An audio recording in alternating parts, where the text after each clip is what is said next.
заедно со нас магистар по фармација Филип Ачковски, здравствен топ едукатор кој што ќе ни помогне здраво да постиме и се разбира оние дилеми кои што ги имаме околу постот, дали може да ослабеме со постење или пак сепак тоа го правиме пред се и за нашата душа, но и за телото, ќе ги разрешиме заеднички. Добро утро и добро ни дојдовте. Добро утро, добро најдов и благодарам за поканата. Имаме една интересна тема и се надевам дека ќе помогнеме да ги повториме придобивките здравствени пред се од постот, меѓутоа и некои ризици и како да ги намалиме тие. Јас би сакала прво да разрешиме една дилема, затоа што вака со пријателки, со кои што се видовме нови пријателки кои што се одлучиле да постат, има едно некако се здебели премногу за време на зимскиот период, па не ми одеше од рака и си реков некако ајде вака со постот, малку да симнам, малку поздраво да се хранам и така. Кажете ми, дали може постот да го сметаме како една диета? Дали се ослабува при постењето прво? Па добро, неспорно е дека во последниве години има доста, да речем така, модерни типови на постење или постење мотивирано од цел неприродно или религиски како што е целта на постот, туку едноставно за намалување на килажата.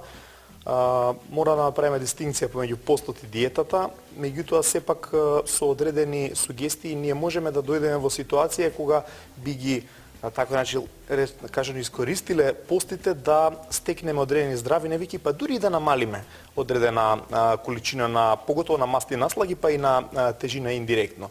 Заради тоа што во суштина ние во текот на постот ја избегнуваме масната, односно пред се животинската храна. Животинската храна е еден од главните причинители во организмот за покачување на нивоата на холестеролот пред се, кој што е тивокубиец и сериозен проблем. И токму заради тоа сите препораки, здравствени и нутриционистички велат дека масното месо треба да се избегнува, јајцата да бидат во контрола, значи и масно сирење и така натака треба да се држи во намалени количини, заради тоа што тоа се некои фактори кои што предизвикуваат зголемување на нивоата на холестерол, кој што е ризик фактор за голем број на кардиоваскуларни болести.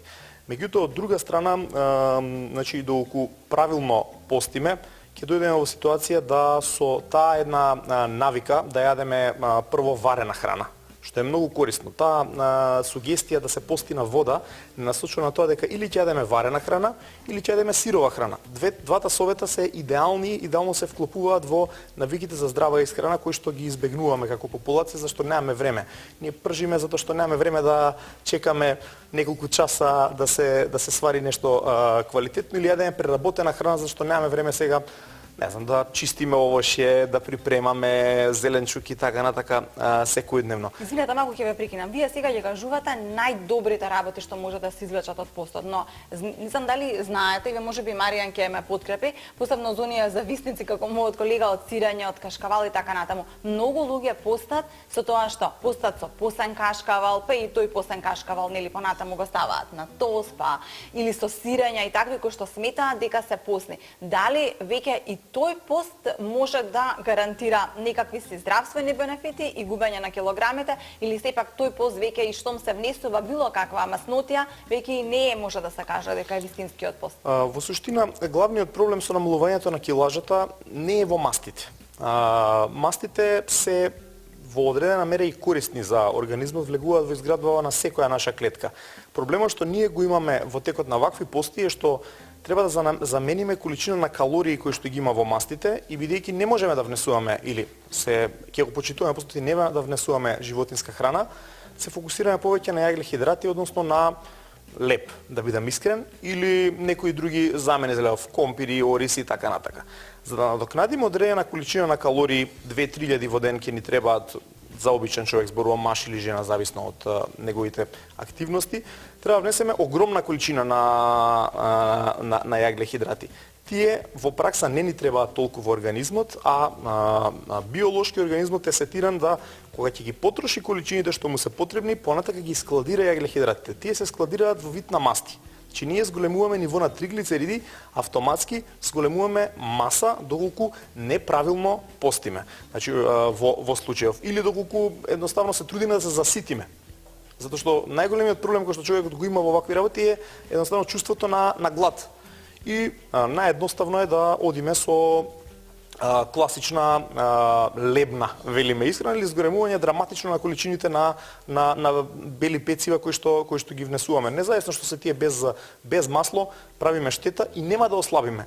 Во такви случаи често пати излегуваат луѓето после постот и со поголема килажа и што е уште полошо, да речам, со полош однос на масти и на протеини во телото.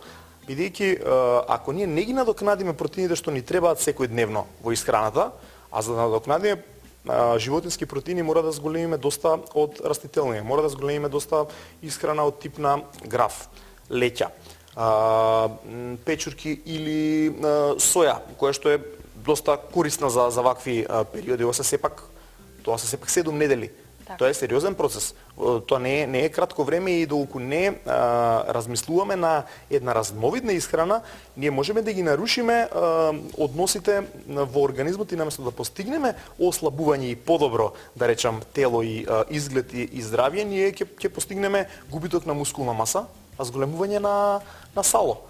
Значи, ефектот е контрапродуктивен ако не размислуваме и не се храниме разновидно и не ги употребуваме сите можни растителни извори кои што ни сте на располагање.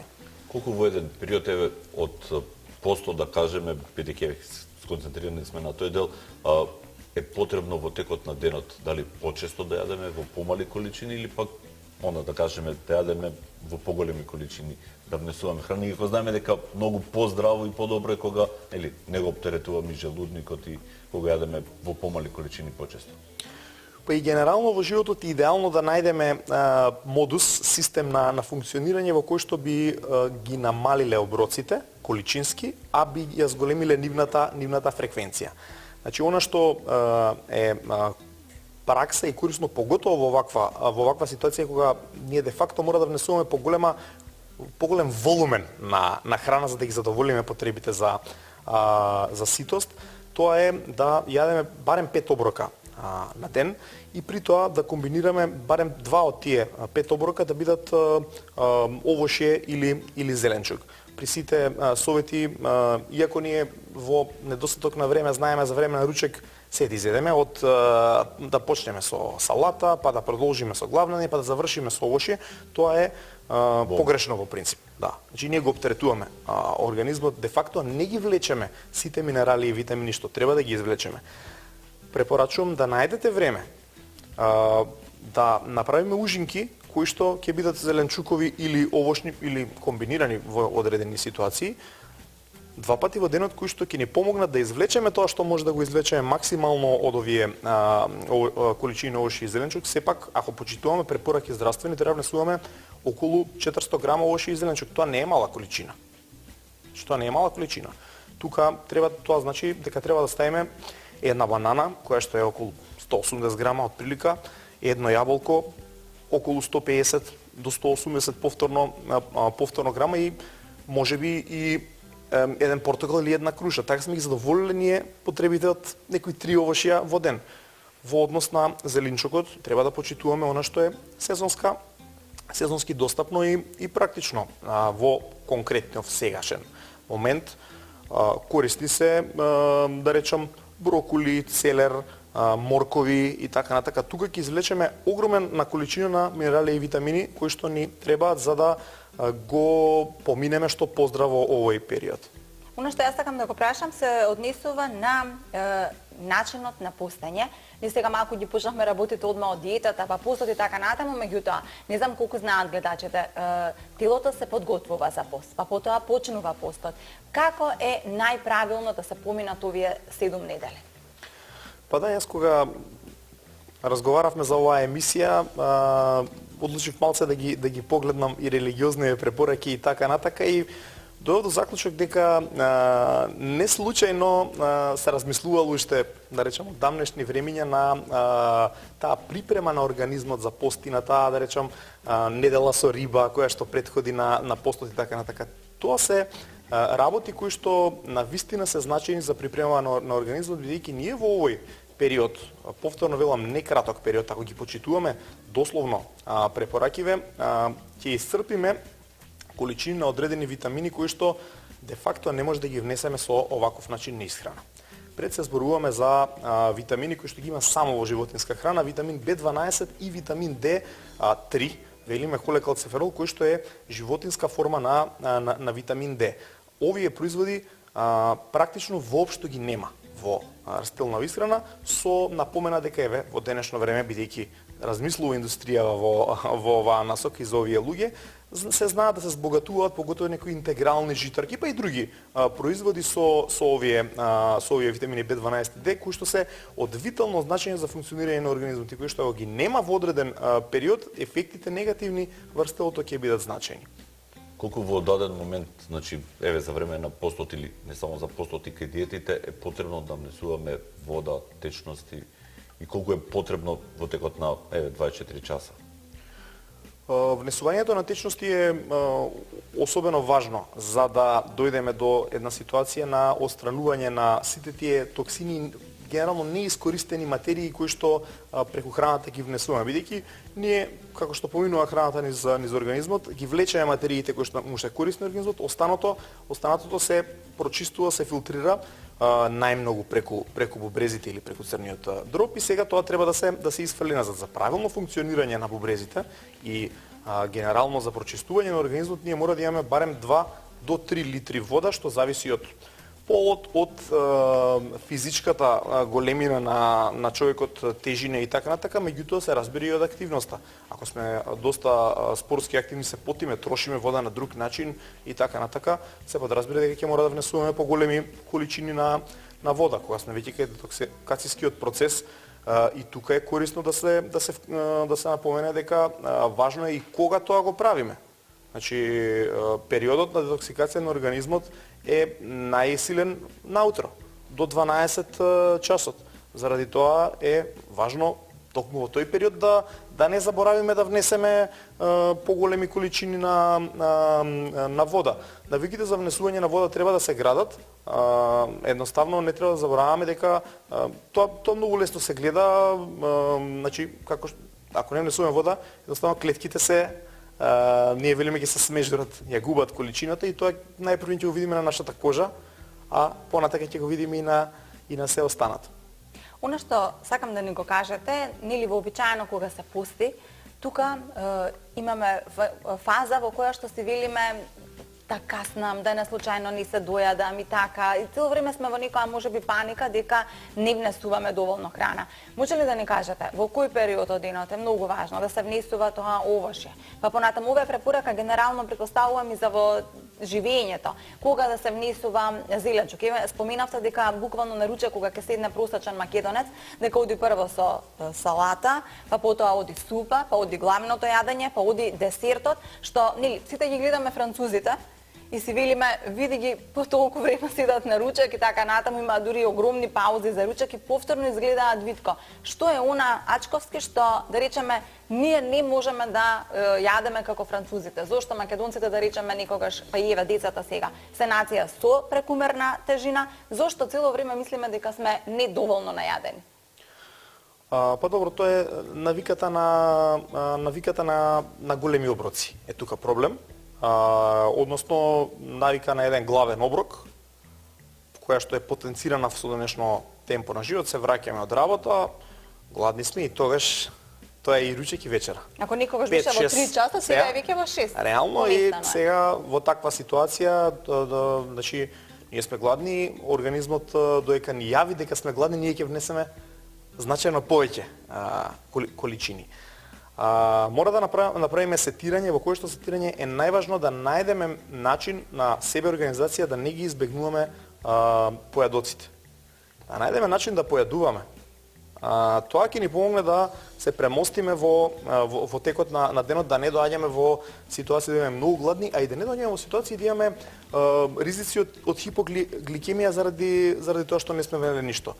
Значи, најдете време за доручек по 7 часот, кој што доручек во оваа ситуација ќе биде на база на интегрални житарки, па и во комбинација со некој овошје со банана, овесна каша со банана е стандардна препорака што било кој ќе ја даде нутриционист или кој практикува здрав начин на исхрана. Зборуваме сега во период на пости, кога не се можеме да јадеме и млечна, да речам, млечна исхрана нормално.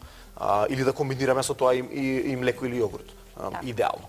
Сега, понатака, наоѓаме време во текот на денот во една пауза која што ја имаме или ќе се направиме, пауза во крајна линија, да внесеме или барем цеден портокал ако не можеме да јадеме овошје. Да лупиме јаболко или нешто на работно место, можеме еден цеден портокал со кафето да испиеме и тоа е популарно и е корисно за да ја зголеми детоксикацијава на организмот и да внесеме витамини кои што им требаат. Пред се витамин С. Зборуваме за период некаде 11, 12, 1, нека биде часот.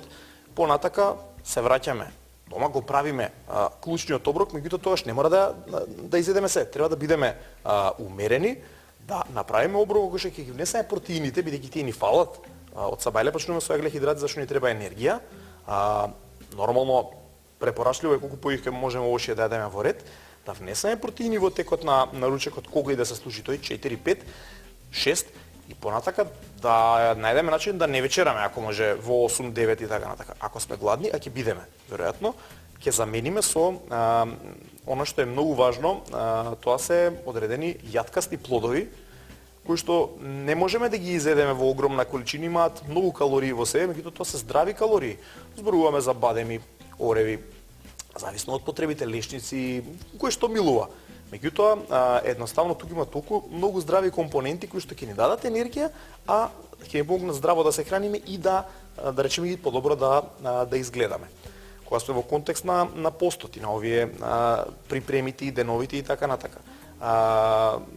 Користете ги овие денови кои што, да речам, се условно дозволени за риба. Тоа не е случајно направено. Тоа е токму заради овие витамини што ги споменав, B12 и D. Значи тие во најголема концентрација ги има во рибата, рибни преработки, пред се зборувам за морска риба овдека. Значи зборуваме за скуша, за бакалар, за лосос, за туна. Значи зборуваме за тие некои комбинации. Значи прво припрема пред постот со рибни исхрани и потоа во текот на постот тие 2 или 3 дена колку се да се конзумира тоа за да ги надокнадиме тие губитоци кои што сигурно ќе се случат во текот на процесот. Колку во и постот па и за време на диета е потребно да направиме контрола, зборувам контрола на крвта, значи за да видиме, да кажам до каде сме и што треба да коригираме ако веќе е потребно. Контролата на крвта е корисна да се прави генерално барем еднаш годишно, човек треба да направи контрола на крвта. Во ситуации кога ние веќе сме свесни дека можеби ќе направиме некој дисбаланс, не е лошо да направиме контрола дали пред тоа или во текот или по тоа, можеби. Се зависно од тоа кој како ќе одлучи. Она што јас би препорачал е да го правиме во пред постот или во текот на постот. Ако имаме индиции или од претходни имаме проблеми со анемија пред се, анемијата е еден од главните, да речем, последици на тоа невнесување на овој B12 витамин животински, ќе го класифицирам сега слободно. Треба да сме свесни дека тоа е ризик и ако таа анемија е сериозна, можеби треба да се откажеме од постот во тој момент. Не препорачувам во никаков случај почитување строго на правилова или ние сега одлучуваме дека сакаме да сметаме дека ќе ослабиме на овој начин, а да го загрозиме здравието дополнително со ваков ризик. Други ризици, го спомнавме витамин D. Ако имаме проблеми со остеопороза, ако имаме проблеми по возрастна популација, која што често пати и ги почитува попрецизно овие пости. Така. Проблеми со помнење, проблеми со трнење на нозе, проблеми со имунитет или било кое заразно заболување. Невнесувањето на витамин D ќе биде ризик дополнително да се влошат овие состојби. Ризици се невнесувањето на двата витамини за нашето ментално здравје, за чувство за умор, за депресија, несоница.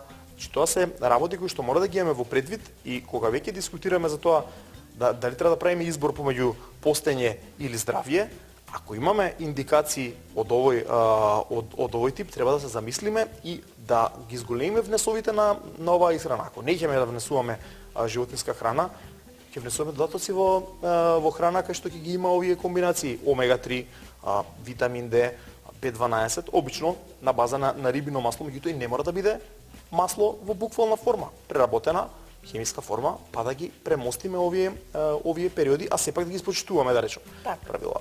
И сега уште имаме некои 2-3 минути пред самиот крај да ни кажете малку е рано, ама нели ќе се случи Великден и веднаш на трпезата по кршењето на јајцата имаме јагнешко, имаме свинско, имаме сите можни меса и така натаму. Имам и зеленчуци, ама ајде. Ама зеленчукот е занимарен тогаш. Треба ли никако етапно тоа да оди совет посебно за оние кои што го издржале целиот пост?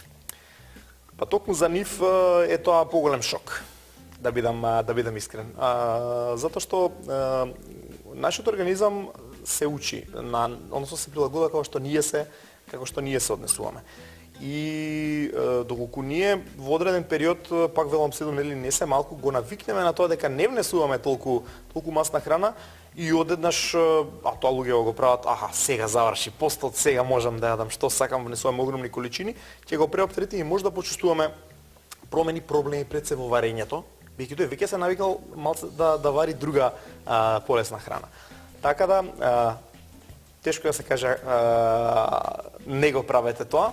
Ако можете да се воздржите, во крајна линија постати, тоа му е целта, да изградиме контрола над нашите чувства, емоции и начин на работа и за психичко зајакнување, најдете начин умерено да ги внесувате и после постот задржете ги здравите навики.